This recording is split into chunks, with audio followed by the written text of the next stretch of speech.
Meninos vão 18 vezes menos ao urologista do que as meninas ao ginecologista. A menina, depois que ela sai da pediatra, geralmente vai fazer um acompanhamento com a ginecologista. E muitas vezes os meninos ficam desassistidos, né?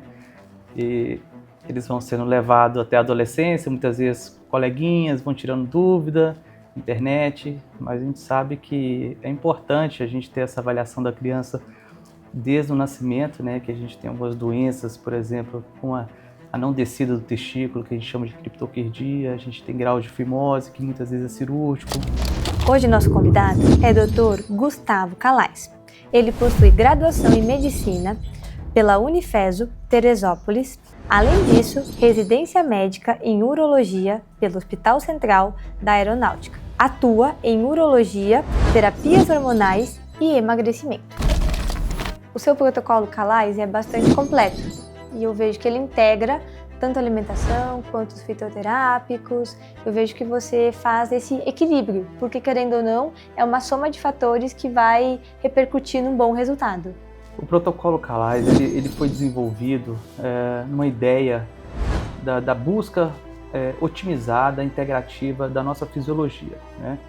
Então, quando a gente começa a fazer a especialidade de urologia, a gente sempre via que os pacientes chegavam, ou ele tinha indicação de fazer reposição hormonal ou não, né? E muitas vezes a gente pega um paciente que está acima do peso, um paciente que está sedentário, e é um paciente que está totalmente desequilibrado metabolicamente, hormonalmente. Então, desde a minha formação, eu tive experiências com outros professores que gostavam de usar essa linha fitoterápica de forma natural para melhorar tanto a produção natural de testosterona, como também na produção de substâncias vasodilatadoras que vão auxiliar na disfunção erétil. Tá? Então, hoje, o que envolve o protocolo Calais? Ele busca alinhar o treino, a alimentação e o equilíbrio hormonal. Tá? Os três pilares essenciais. Os três pilares, né, essenciais, né, para você manter uma boa performance. E aí a gente desenvolveu o protocolo Calais baseado na produção natural da sua testosterona, uma testosterona endógena. Com isso a gente lança a mão de um CERN, né, que é uma medicação que estimula o nosso eixo. Ele manda uma mensagem para a nossa hipófise, hipotálamo, que vai agir lá no nosso testículo na produção de testosterona. Isso é muito legal, porque querendo ou não, é uma febre essa reposição de testosterona, mas isso tem que ser feito de maneira assistida, acompanhada por um profissional excelente, como você, né, Dr. Gustavo? Sim. Nesse caso, se você tem, por exemplo, uma produção natural, você pode produzir sem precisar repor. Então, o meu paciente, inicialmente, eu vou avaliar se ele tem condições ou não de produzir. A gente fala se ele tem uma reserva testicular boa. E a gente pede alguns exames para avaliar, né, essa questão do eixo, a questão da produção natural de testosterona. E muitas vezes a gente vai estimular. Nesse conjunto de fitoterápicos, a gente associa, por exemplo, eu gosto de associar o trípsin, maca, ioimbina, long jack, que cada um vai ter uma função na otimização da produção de testosterona, junto com aminoácidos como L-citrulina, L-arginina, associada com a enzima Q10 e a vitamina E. Essas associações elas vão gerar também facilidade de produção de energia. Então, assim, quando eu estou aplicando o protocolo Calais, eu sempre direciono alguns suplementos essenciais para os meus pacientes. Por exemplo, o que não pode faltar hoje num paciente que está acompanhando, né, que está desejando fazer treino, ganhar performance? A gente tem que ter creatina e a gente tem que ter coenzima Q10. Vitamina D é uma coisa essencial também, que a gente sempre repõe, pensando na questão da saúde óssea, na questão imunológica, mas pensando na coenzima Q10, a gente sabe que para a absorção 100% hoje da vitamina Q10 é só injetável. Tanto a coenzima Q10, né, a Ubixome, que é uma forma fitossomada, mais biodisponível, que eu sei que você prescreve, a Clonapur, que é uma creatina também, que tem essa função de aumentar energia. Todo esse conjunto faz uma melhor performance, né? Sim. Resulta. Então a creatina ela é extremamente importante nessa construção muscular, né? Ela vai dar energia, né? Então a gente precisa hoje fazer essa absorção. Se você for ver, convencionalmente, a pessoa precisa de 3 a 5 gramas de creatina durante 20 dias para fazer essa concentração e para ter um resultado. Hoje a gente lança a mão, por exemplo, da Pronapure, que é uma tecnologia fitossomada, então ela permite, por exemplo, que tenha uma maior absorção, você utiliza menos quantidade de creatina, então onde você utiliza 3 a 5, você pode usar 1,8 gramas. Ela é menos arenosa, então ela é mais palatável. Fácil de a gente manter o uso, né? Sim. Então, assim, você começa a absorção da creatina, ela é tão importante na parte neuroprotetora, então a gente utiliza tanto no paciente jovem, né, no paciente idoso. Então você tem um paciente aí que melhora a questão da memória, essa neuroplasticidade, a modulação de neurotransmissores. Então é essencial a gente estar associando alguns suplementos para poder o paciente ter o melhor desempenho. O treino de força, por exemplo, ele mantém o metabolismo ativo 24 horas. Então o paciente, mesmo que ele termine lá o seu treino, ele continua ali porque ele gastou energia, ele precisa repor. Ele está em construção muscular porque ele foi estimulado. Então hoje o papel no emagrecimento. É você ativar e manter seu metabolismo 24 horas. E junto a isso, é importante a gente fazer um acompanhamento nutricional, né? Quando eu fiz o protocolo Calais, a gente faz um trabalho integrativo, né? E sempre tem um acompanhamento nutricional na minha equipe. E hoje lá na clínica Artemis a gente tem lá colegas maravilhosas, a doutora Maria Tereza, Maria Cristina, que cuida da saúde da mulher, né? A gente tem a nutricionista Jéssica, que faz acompanhamento dos meus pacientes nessa parte nutricional. E é muito importante ter esse equilíbrio, né? Porque o paciente, às vezes, ele chega, muitas vezes, por um mau hábito de alimentar de forma incorreta e ele não consegue atingir essa performance porque todo o seu treino, o seu gasto de energia, ele não está sendo reposto de forma adequada.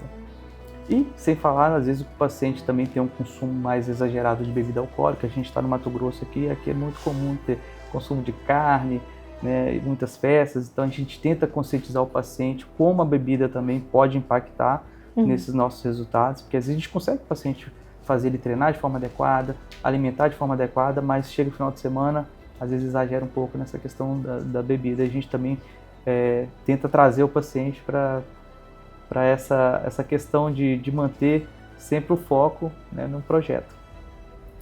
E dessa forma a gente interage, né, a gente consegue fazer todo esse envolvimento desde o treino, alimentação e equilíbrio hormonal. Agora falando a nível de adultos, né, homens, acredito que seja uma queixa bastante recorrente homens chegarem no seu consultório estressados, cansados, com dificuldade de sono. Sobre essas queixas do homem moderno, como proceder, o que você costuma indicar, Dr. Gustavo? Então, hoje a gente vive num ambiente muito tóxico, né?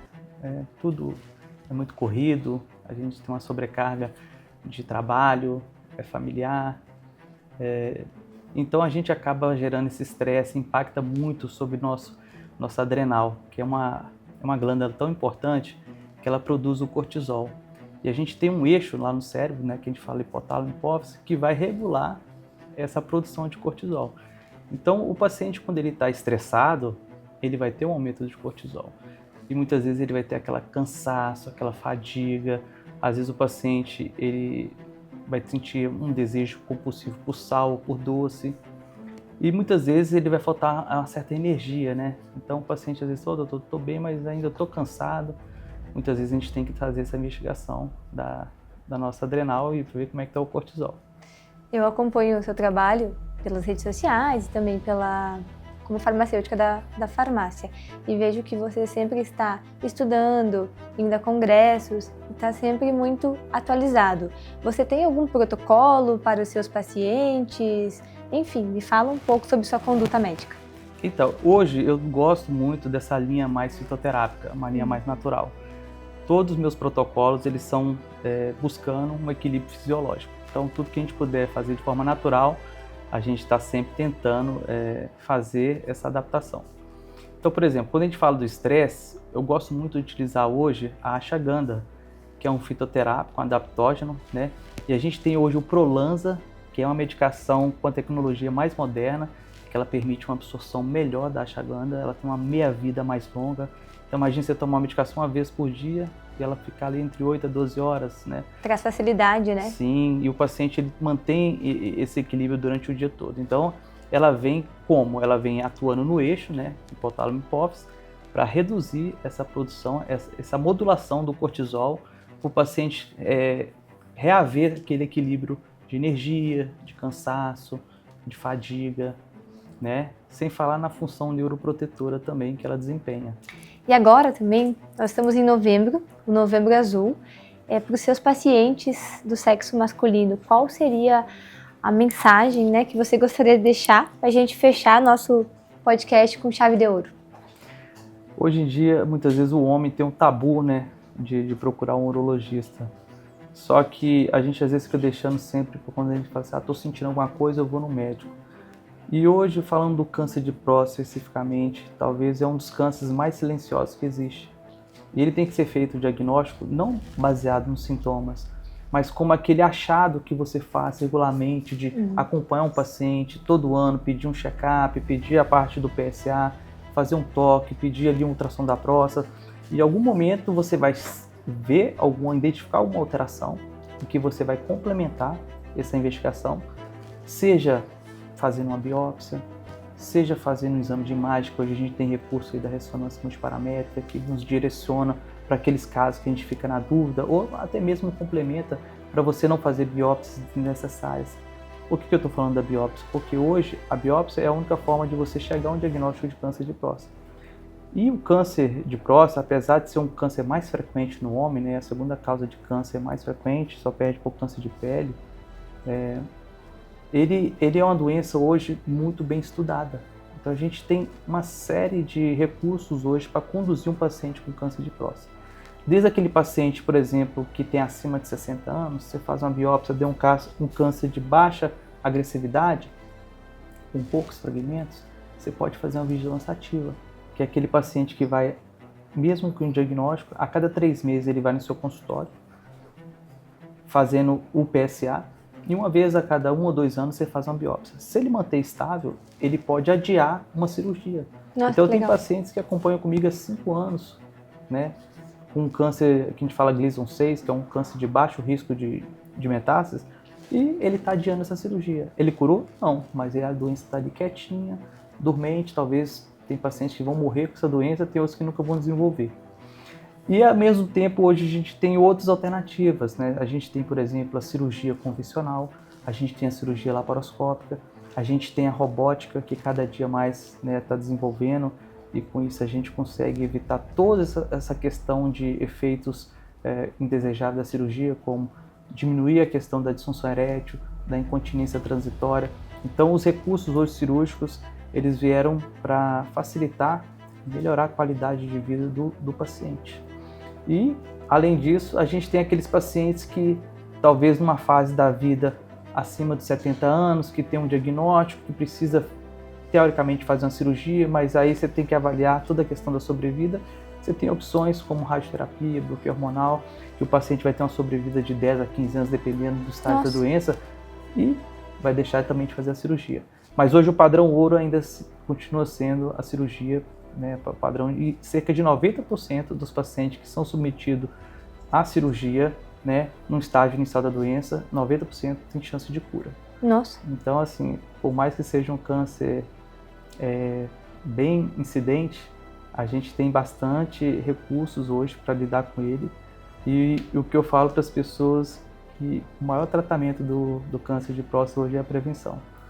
E aí você consegue, como qualquer doença, pegar ela na fase inicial e ter um melhor desfecho, uma melhor resposta. Então procure um urologista, né? Não só nesse Novembro Azul, mas sempre quando você for fazer um acompanhamento médico, a saúde do homem, e a gente está lá na Clínica Artemis, a hora que precisar, tomando à disposição lá, vamos fazer um bate-papo lá. Para você, um agradecimento por você ter vindo gravar conosco o podcast. Obrigado.